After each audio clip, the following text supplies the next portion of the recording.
పల్నాడు జిల్లా రఘురాం నగర్ 11వ వార్డు నందు సుపరిపాలనలో తొలి అడుగు కార్యక్రమం జరిగింది.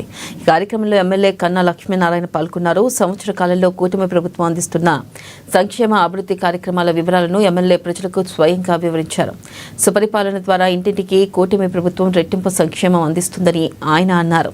ఇక కూటమి ప్రభుత్వం అధికారంలోకి రాగానే ప్రజలకు నిద్ర లేకుండా చేసిన ల్యాండ్ టైటిలింగ్ యాక్ట్ రద్దు చేసి ప్రజల ఆస్తులకు రక్షణ కల్పించారని గుర్తు చేశారు. రానున్న 4 సంవత్సరాల్లో మరింత నిధులు తీసుకొచ్చి సత్తెనపల్లి అభివృద్ధి పదంలో నిలపడమే లక్ష్యంగా పనిచేస్తామన్న ఈ సందర్భంగా ఆయన పేర్కొన్నారు.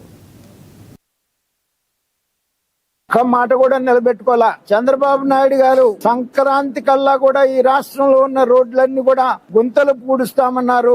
గుంతలన్నీ కూడా పూర్తి చేసినటువంటి పరిస్థితి. రైతు సంక్షేమం కింద 20,000 ఇస్తామని చెప్పారు. రేపు కేంద్ర ప్రభుత్వం ఇచ్చినటువంటి ఫస్ట్ ఇన్స్టాల్మెంట్ తో పాటు రాష్ట్ర ప్రభుత్వం కూడా ఫస్ట్ ఇన్స్టాల్మెంట్ ఇస్తున్నటువంటి పరిస్థితి.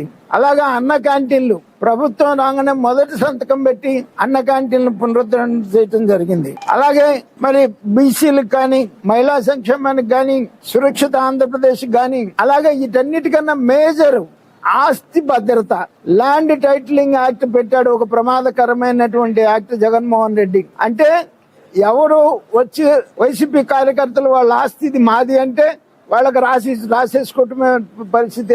ఇష్టానుసారంగా ఆస్తులు రాసేసుకున్నటువంటి పరిస్థితి. దాని నుంచి ల్యాండ్ టైటిలింగ్ యాక్ట్ రద్దు చేశారు. అలాగే ఒక నియంత్ర ప్రభుత్వం నుంచి ప్రజాస్వామ్య పాలన నడుస్తా ఉంది. ఇవాళ మరి ప్రజలు ఒక రక్షణ భావంతో ఫీల్ అవుతున్నారు. ఒక స్వాతంత్రం వచ్చినట్టు ఫీల్ అవుతున్నారు.